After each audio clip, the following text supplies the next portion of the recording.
Fibre net కేసులో చంద్రబాబు ముందస్తు bail petition విచారణను సుప్రీంకోర్టు జనవరి 17కు వాయిదా వేసింది. కేసుకి సంబంధించి ఎలాంటి వ్యాఖ్యలు చేయొద్దని సుప్రీంకోర్టు ఇరు వర్గాలను ఆదేశించింది. పిటిషన్పై విచారణ జరిపిన జస్టిస్ అనిరుద్ధ బోస్, జస్టిస్ బేలాయం త్రివేది ధర్మాసనం విచారణ జరిపింది.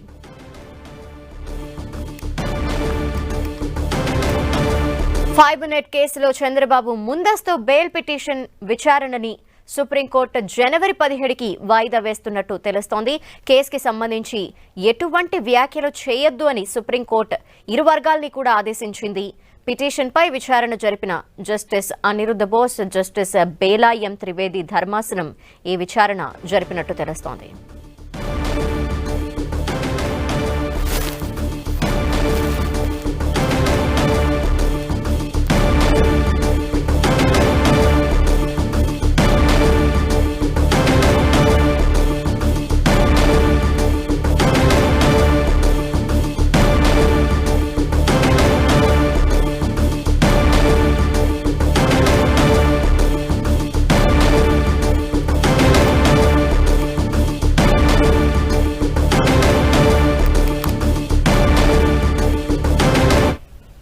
ఫైబర్ నెట్ కేసుకి సంబంధించి చంద్రబాబు ముందస్తు బెయిల్ పిటిషన్ ని సుప్రీంకోర్టు జనవరి 17కి వాయిదా వేసింది. దీనికి సంబంధించిన డీటెయిల్స్ మా ప్రతినిధి గోపి అందిస్తారు. గోపి,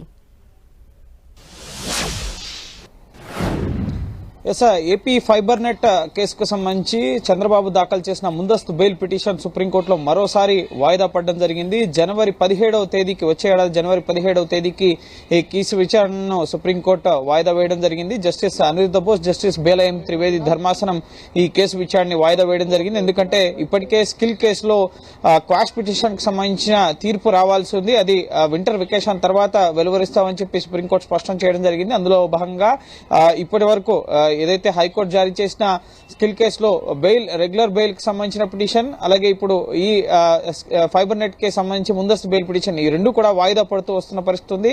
స్కిల్ కేసులో సెక్షన్ 17A కి సంబంధించిన అంశంపైన తీర్పు వచ్చిన తర్వాతే ఈ కేసులో విచారణ సుప్రీంకోర్టులో జరగబోతోంది. ఈ రోజు ప్రభుత్వం తరపున సీనియర్ అడ్వకేట్ రంజిత్ కుమార్, అలాగే ఇటు చంద్రబాబు తరపున సిద్ధార్థ్ లూత్రా వాదనలు వినిపించడం జరిగింది. ఈ కేసుకు సంబంధించి చంద్రబాబు మాట్లాడుతున్నారు అని చెప్పి రంజిత్ కుమార్ కోర్టు దృష్టికి తీసుకెళ్లడం జరిగింది. అలాగే సిద్ధార్థ్ లూత్రా ఈ కేసులకు సంబంధించి చంద్రబాబు ఎక్కడా కూడా ఎటువంటి వ్యాఖ్యలు చేయడం లేదన్న అంశాన్ని కోర్టుకు తెలియపరచడం జరిగింది. ఇటు చంద్రబాబు తరపు న్యాయవాది, ప్రధానంగా సిఐడి అలాగే ప్రభుత్వం తరపునే న్యాయవాదులు ప్రెస్ మీట్లు పెట్టి మాట్లాడుతున్నారు. సిఐడి అలాగే అడిషనల్ అడ్వకేట్ జనరల్ అన్న అంశాన్ని కోర్టు దృష్టికి తీసుకెళ్లారు. అయితే ఎవరు ఎటువంటి వ్యాఖ్యలు చేశారో అన్న దానికి సంబంధించిన అఫిడవిట్ ఫైల్ చేయాలని చెప్పి ఇరుపక్షాల న్యాయవాదులకు కూడా సూచించడం జరిగింది సుప్రీంకోర్టు. తదుపరి విచారణని జనవరి 17వ తేదీకి వాయిదా వేయడం జరిగింది.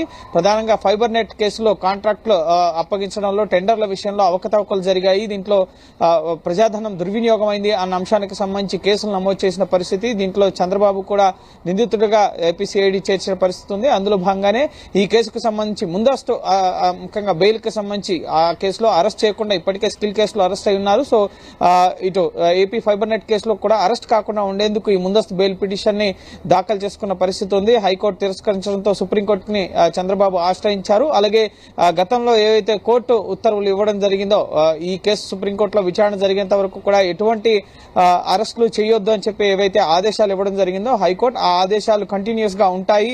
తదుపరి విచారణ వరకు కూడా చంద్రబాబుపై ఎటువంటి చర్యలు తీసుకోవద్దని చెప్పి సైతం ఏపీసీఐడికి సుప్రీంకోర్టు ఆదేశించడం జరిగింది. సో అప్పటి వరకు జనవరి 17వ తేదీ వరకు కూడా ముఖ్యంగా స్కిల్ కేసులో క్వాష్ పిటిషన్ పై తీర్పు వచ్చి, ఆ తీర్పు చంద్రబాబుకు ఒకవేళ అనుకూలంగా వస్తే ఆ పిటిషన్ ముఖ్యంగా తన అరెస్ట్ చెల్లదు అంటూ కూడా సుప్రీంకోర్టు తీర్పు ఇచ్చినట్లయితే కనుక మిగతా ఏ కేసులకు సంబంధించి కూడా ఆయన్ని అరెస్ట్ చేయడం కానీ ప్రొసీడింగ్స్ కానీ ఉండబోవు. ఒకవేళ సెక్షన్ 17A స్కిల్ కేసులో ఏదైతే చంద్రబాబు అరెస్టుకు సంబంధించి ఒకవేళ చంద్రబాబుకు విరుద్ధంగా కనుక తీర్పు వచ్చినట్లయితే కనుక తదుపరి మిగతా కేసుల విచారణలన్నీ కూడా కోర్టుల పరిధిలో కొనసాగబోతున్నాయి. అలాగే సిఐడి తదుపరి చర్యలకు కూడా ఉపక్రమించబోతోంది. సో ప్రస్తుతం ఈ కేసులు అనేవి వరుసగా సుప్రీంకోర్టులో చంద్రబాబుకు సంబంధించిన కేసులు అనేవి వాయిదా పడుతూ వస్తున్నాయి.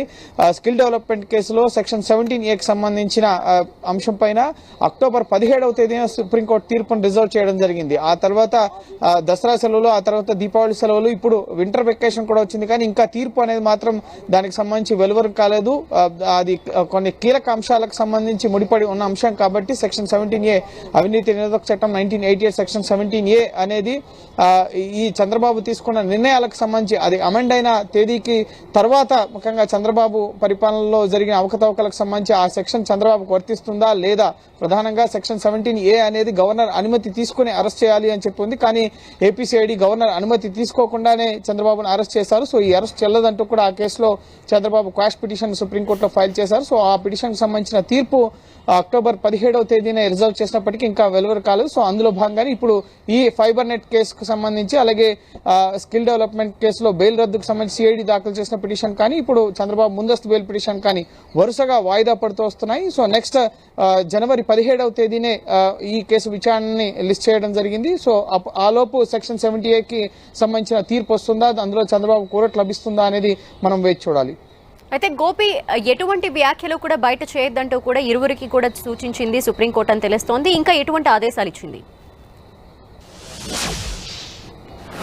ఎస్, చంద్రబాబు తరపుకి న్యాయవాదికి అలాగే ఇటు ఆ ప్రభుత్వ తరపు న్యాయవాదికి మధ్య కొన్ని వాదనలు జరిగాయి. ఈ రోజు కేసు విచారణ జనవరి 17కి వాయిదా పడినప్పటికీ కూడా మొదట ప్రభుత్వ తరపు న్యాయవాది రంజిత్ కుమార్ చంద్రబాబు ఈ కేసులకు సంబంధించి బయట మాట్లాడుతున్నారు. ఆయనకు సంబంధించి గతంలో సుప్రీంకోర్టు ఉత్తర్వులు ఇవ్వడం జరిగింది.